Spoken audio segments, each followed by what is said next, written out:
l'Éternel des armées, pour libérer ceux qui sont prisonniers. Dieu soit béni pour ce matin. Je dis merci Seigneur parce que chacun de nous, enfin, Dieu a permis que nous soyons là. C'est une grâce, c'est une faveur. Et la faveur, c'est que Dieu, chaque fois qu'on se réunit, Dieu veut nous transmettre un message. Parce que c'est sa parole qui nous guérit, c'est sa parole qui nous délivre, c'est sa parole qui nous restaure. Comme dit David, ta parole est une lampe à mes pieds, une lumière sur mes sentiers. C'est par la parole de Dieu que toute chose a été créée. Donc nos vies doivent être guidées par la parole de Dieu. Nos vies ne peuvent avoir un sens que par la parole de Dieu. Sans la parole de Dieu, nous sommes perdus. Comme cette femme samaritaine, Jésus dit à cette femme, il dit, je suis la source d'eau vive.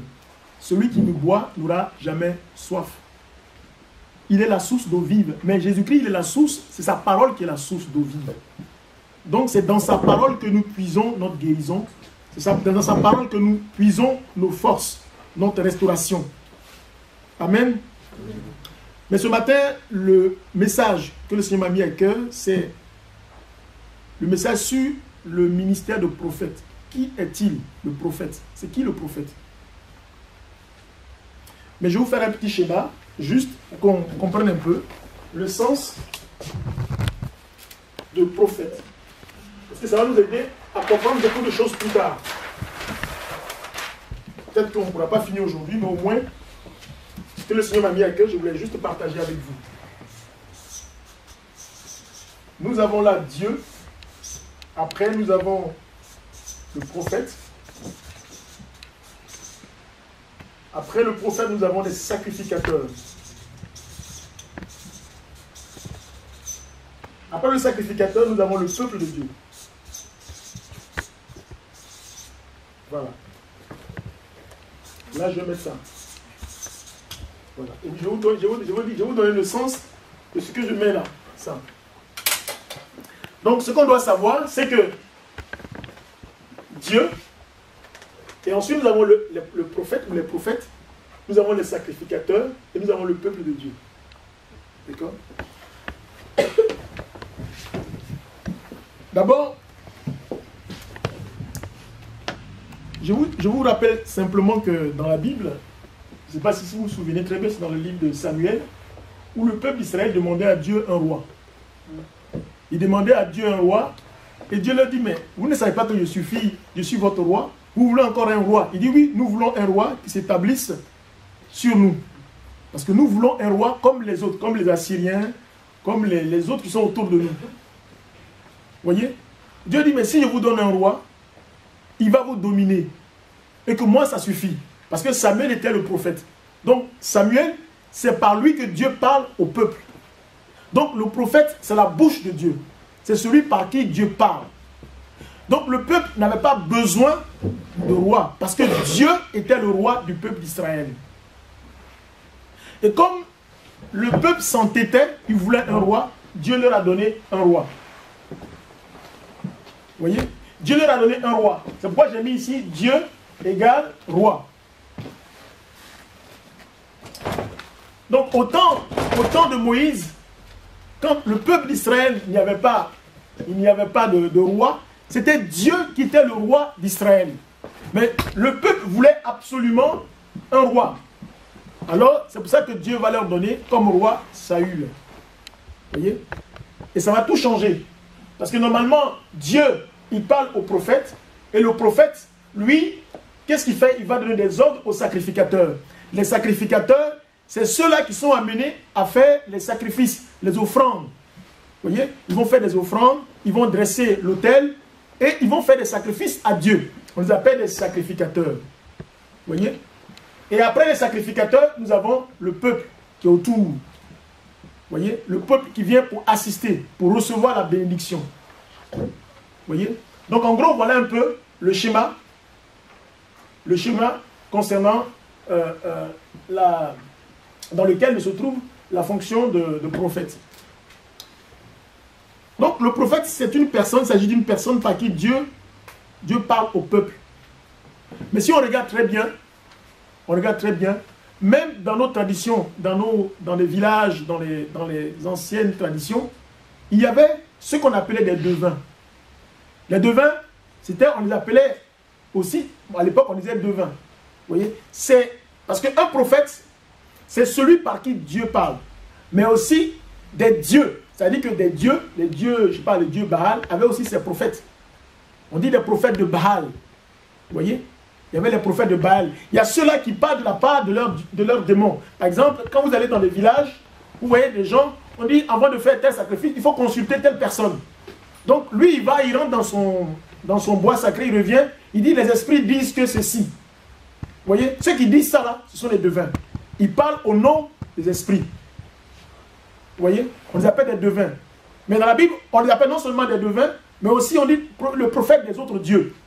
Vous voyez, c'est pourquoi on verra tout cela dans le livre comment je peux appeler ça là,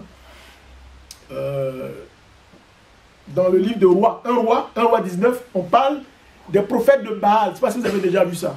Hein, les prophètes de Baal au temps du roi Akab et Jézabel. Hein, quand le roi Akab cherchait à tuer tous les prophètes de l'Éternel et qu'il y a eu certains prophètes de Dieu qui ont été gardés, certains ont été tués et d'autres ont été cachés. Et pendant ce temps, c'était les prophètes de Baal qui dominaient. Baal est un dieu, c'est un grand dieu, un démon. Vous voyez? Voilà. Donc, ils ont leurs prophètes. C'est comme par exemple dans les traditions africaines à l'époque. Moi, à l'époque, je ne me rappelle pas si les anciens se rappellent, on parlait des Zrégui, des Baïs, tout cela. Ça, c'était des prophètes. C'était les prophètes des esprits, des dominations. Vous voyez? Ceux-là, ils sont prophètes de certaines dominations, de certaines autorités. Vous voyez? Donc, si on n'a pas le discernement, on va penser que ce sont des prophètes de Dieu. Parce qu'ils ont des révélations aussi. Ils parlent de la part de leur Dieu, mais ils ont des révélations. Il faut avoir le discernement pour savoir que ceux-là, ils ne sont pas de Dieu. Vous voyez? Ces gens-là, les gens partaient les consulter pour savoir leur vie. C'était des prophètes, mais de l'autre côté, vous voyez, on les appelait des devins. Mais les prophètes de Dieu, on peut aussi les distinguer. Eux, ils parlent de la part de Dieu, parce que Dieu, il est esprit. Ils ont un message de la part de Dieu. Donc, il y a les prophètes de Dieu, et il y a les prophètes de l'autre côté. Il faut avoir le discernement. Quelqu'un vient et puis te parle, il te parle de la part, il te parle sur ta vie. Ça peut forcément ne pas être de Dieu.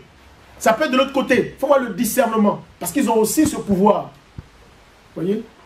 Donc c'est cet aspect-là que je voulais également relever. Qu'un prophète, il parle de la part de Dieu. Mais il y a des prophètes qui sont de l'autre côté, qui parlent de la part aussi des démons. Donc ce n'est pas tout ce que l'autre dit qui vient forcément de Dieu. Amen.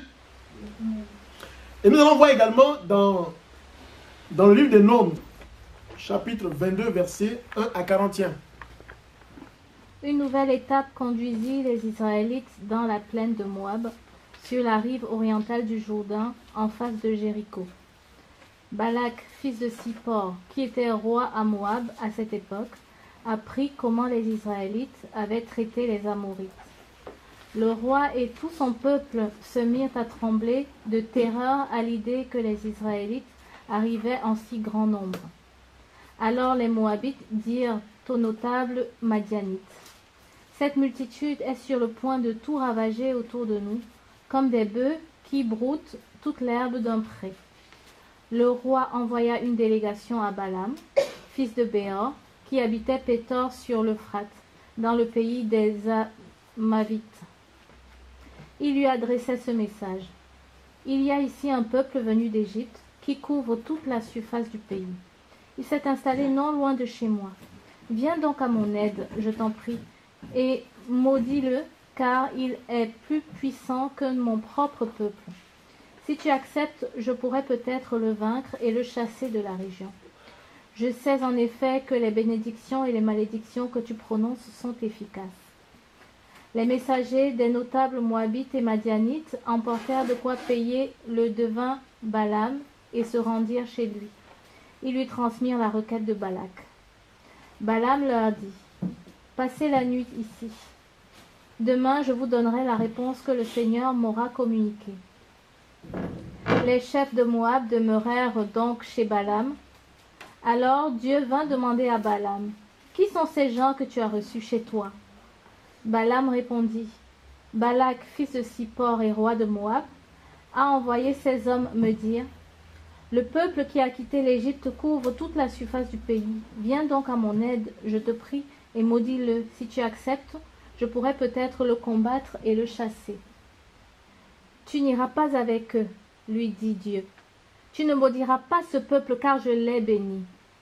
Le lendemain, dès qu'il fut debout, Balaam dit aux notables envoyés par Balak, « Retournez dans votre pays.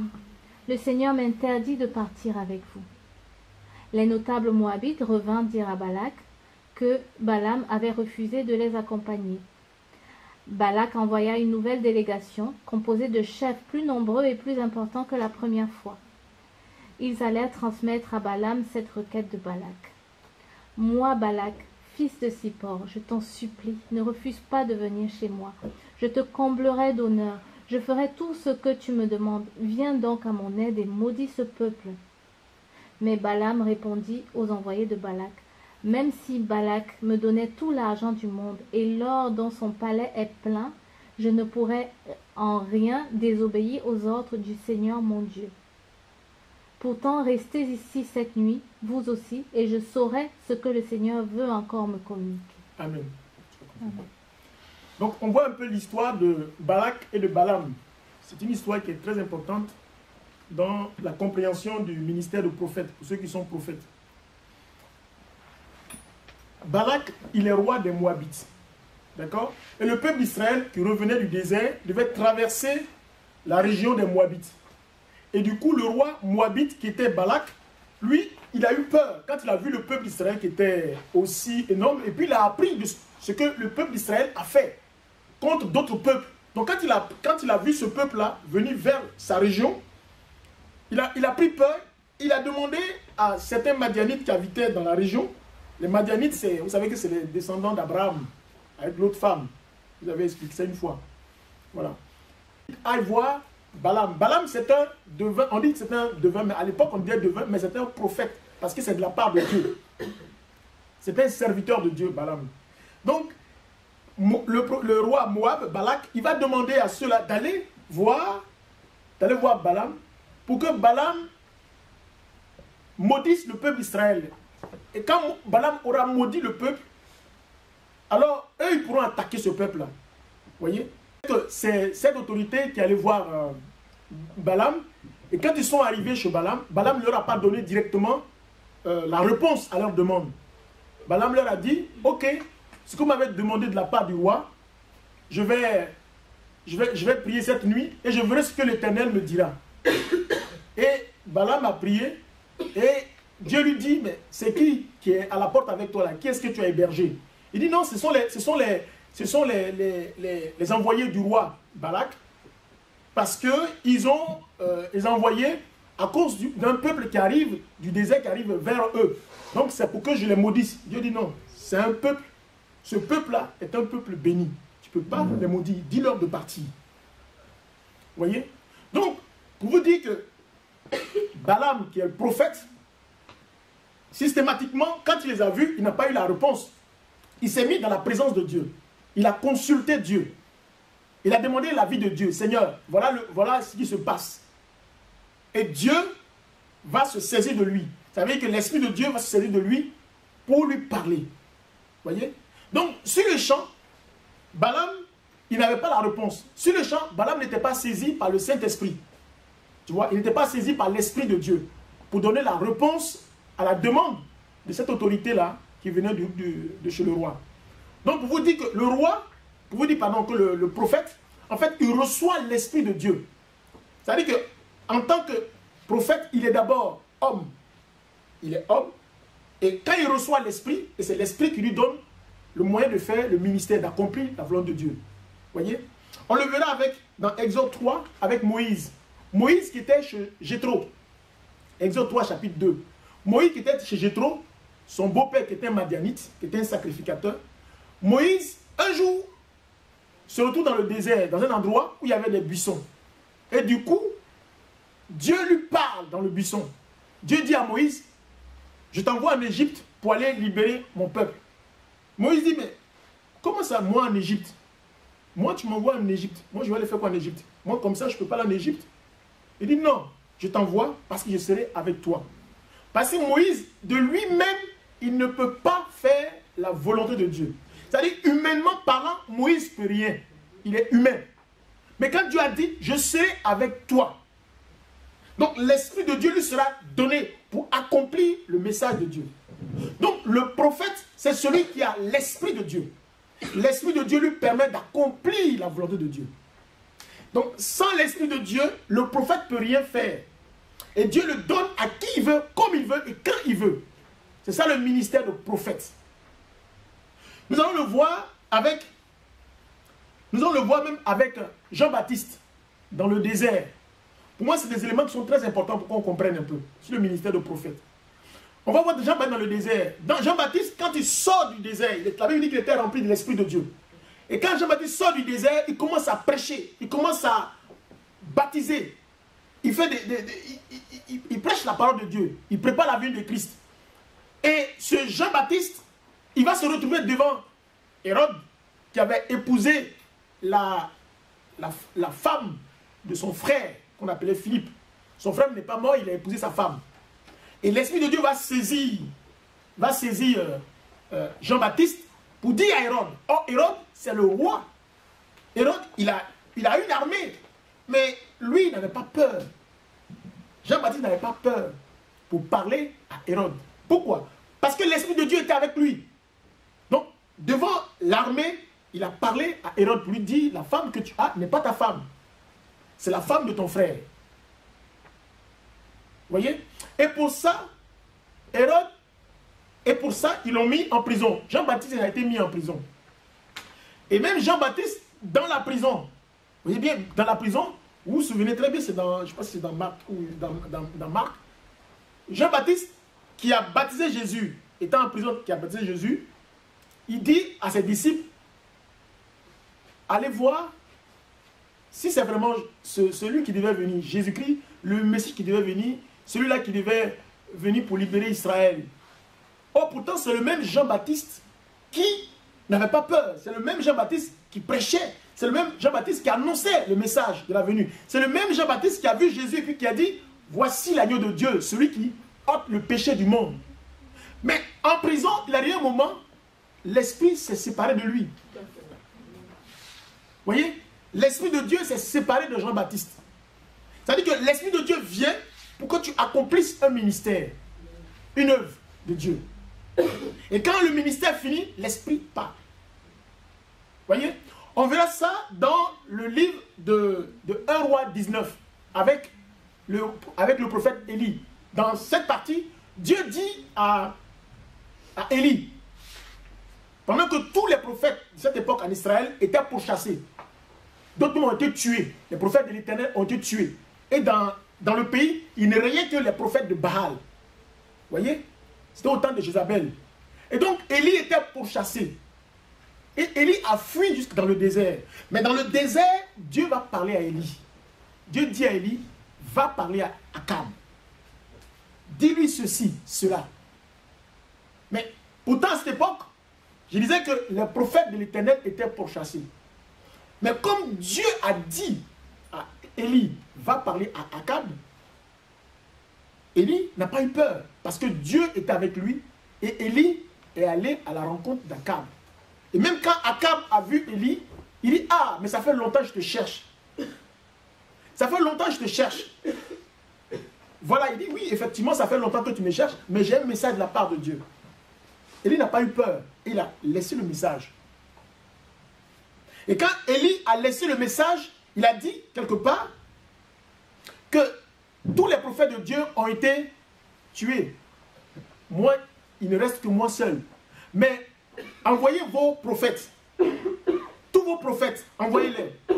Et puis, on va dresser une tente quelque part. On va dresser un autel. Et dans cet autel-là, on va découper un animal et puis on va le déposer. On va mouiller l'endroit et on va invoquer si véritablement le Dieu que vous servez, il est plus puissant que l'Éternel des armées, que mon Dieu.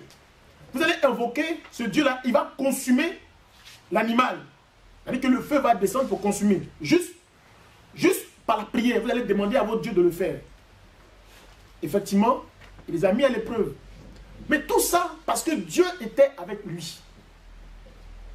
Vous voyez, quelqu'un qui vient dans un endroit et il défie. Non seulement tous les prophètes sont pourchassés, et il vient dans l'endroit et il défie le roi Akab, il défie tous les prophètes des dieux Baal, et il est le seul prophète parmi eux, le seul prophète de l'Éternel parmi eux, et eux, les près de 400 prophètes, je ne sais pas combien, ils vont se mettre là à implorer leur Dieu.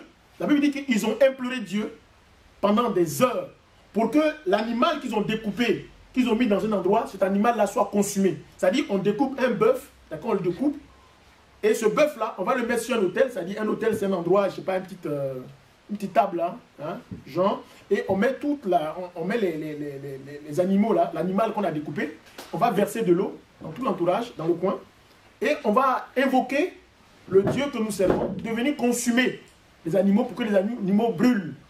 Vous voyez? Eh bien, effectivement, c'est ce que les prophètes de Baal ont essayé de faire. La Bible dit qu'ils l'ont fait toute la journée. Toute la journée, ils n'ont fait que invoquer leur Dieu pour que ce Dieu-là vienne pour consumer l'animal.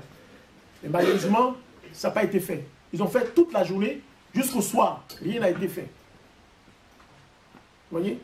Et Élie, il a fait pareil.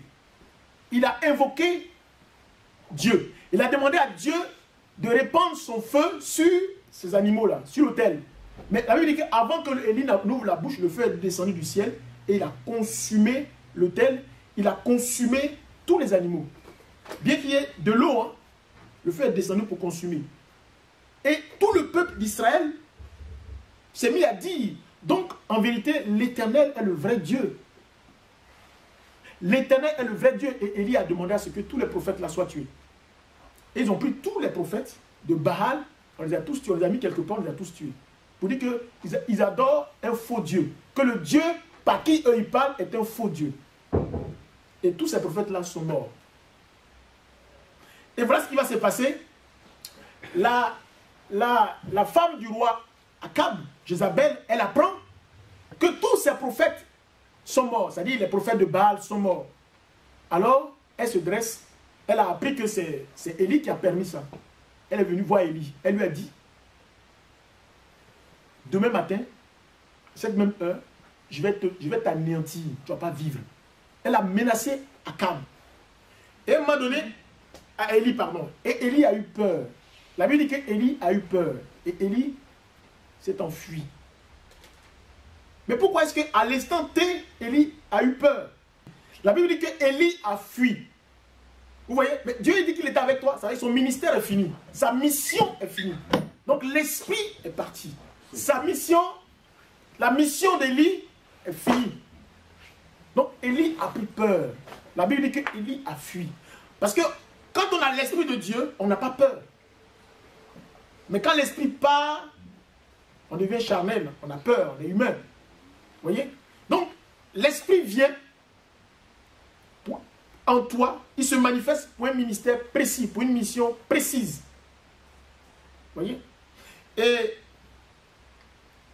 comme le cas de Moïse, avant qu'il ne parte en Égypte, Moïse, au départ, il avait fui l'Égypte pour se protéger contre l'armée égyptienne. Parce qu'il avait fait des choses qui n'étaient pas bien. Vous voyez? Mais quand l'Esprit de Dieu est venu en lui, quand l'Esprit de Dieu était avec lui, Moïse est allé en Égypte sans peur ni crainte. Donc pour dire que le ministère de prophète, c'est un ministère qui doit être accompagné de l'Esprit de Dieu. Quand on n'a pas l'Esprit de Dieu, on ne peut pas exercer le ministère de prophète. Vous voyez? Si l'Esprit de Dieu part, tu perds, comment dire ça? Tu as perdu cette onction, comment dire, tu as perdu. Le ministère, c'est comme si le ministère était éteint en fait. Voilà. Et le ministère peut être éteint parce que c'est Dieu qui donne. Il donne quand il veut, comme il veut, il peut arracher. Vous voyez? Et nous, on le voit avec Balaam. Tout à l'heure, je vous avais dit que Dieu avait dit à Balaam de ne pas aller maudire, de ne pas suivre les compagnons de Balak, d'accord, du roi. Mais la deuxième fois, Balak va demander à des personnes, à des autorités, des princes, de venir voir Balaam, pardon. Mais ceux qui sont venus, c'est des gens qui étaient d'une haute autorité, qui avaient les moyens, tout ça pour influencer qui? Pour influencer Balaam. Mais quelque part, Balaam, il n'aurait même pas dû les recevoir. Il aurait dû leur dire, le Dieu que je sers, il refuse que je maudisse le peuple. Donc dites au roi que ce n'est pas la peine. Dieu lui dit, bon, écoute, matin, compagne ces gens-là, mais écoute ce que je vais te dire. Il ne faut pas accomplir ce que moi je ne t'ai pas demandé d'accomplir. Et le matin, la Bible dit que Balaam, il a pris son ânesse, vous savez les ânesses, vous connaissez les ânesses, non? Voilà, il prend son ânesse, il monte sur l'ânesse et il va voir Moab, il va voir le roi Moab, Balak, avec les princes. Or Dieu lui a dit de ne pas aller en compagnie de ces gens-là. Et comme il s'entête, Dieu lui a dit, bon, vas-y, mais ne fais pas ce que je ne te demande pas de faire. Donc en allant, son âne, il voit devant, l'ânesse voit devant lui l'ange de l'Éternel qui dresse une épée. Et l'ânesse veut éviter l'épée. Donc l'ânesse s'est mis à l'écart pour ne pas que l'ange de l'Éternel le tue. Parce que l'ange de l'Éternel avait barré le chemin. Donc l'ânesse a pris une autre voie, a dévié. Et ça s'est fait plusieurs fois, au point où l'ânesse allait même coincer le prophète Balaam. Et Balaam est tombé. Mais lui, le Balaam ne voyait pas le prophète, il ne voit pas l'ange. C'est l'âne là qui voyait l'ange. Vous voyez? L'âne voyait l'ange, mais le prophète lui ne voyait pas l'ange. Et il s'est mis en colère contre son animal. Il a frappé l'animal 3 fois. Et l'animal va parler. C'est-à-dire que Dieu, il n'a pas besoin d'un homme pour parler. Il n'a pas forcément besoin d'un homme pour parler. Il peut prendre un animal pour te parler. Il peut prendre même un fou pour te parler. Tu parles et puis un fou te dit, toi tu es fait pour aller évangéliser. Tu as dit, hein? Même tu vas voir une souris te dit, toi tu n'es pas pour aller évangéliser. Même une souris va te dire ça. Dieu est capable de tout. Donc l'ânesse, Dieu va parler à l'ânesse. Et l'ânesse va parler à Balaam pour dire, pourquoi tu me frappes? Balaam regarde son ânesse comme c'est un animal. Il dit, pourquoi tu me frappes? L'Éternel t'a dit de ne pas aller et toi tu t'entêtes d'aller. C'est l'âne qui va parler à Balaam. Qui va lui parler. C'est-à-dire que Dieu, au lieu de chercher quelqu'un d'autre, il a cherché un animal pour parler à l'homme, le prophète. C'est-à-dire même si l'homme ne coûte pas, Dieu va passer par un homme, il va un animal pour nous parler. C'est pour ça que Jésus dit, quand il est rentré à Jérusalem, la foule disait, Hosanna au plus haut des cieux. Et il y avait un sacrificateur qui dit à Jésus, mais dis à tous ceux qui crient là, dis-leur de se taire. Jésus dit, s'ils se taisent, je vais susciter des pierres pour me louer. Il dit, même des pierres vont me louer. Si eux ils se taisent, des pierres me loueront. C'est-à-dire que Dieu est capable de tout.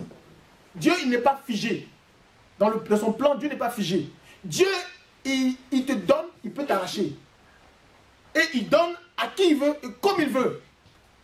Même Dieu parle à l'ânesse pour parler à un homme, au prophète.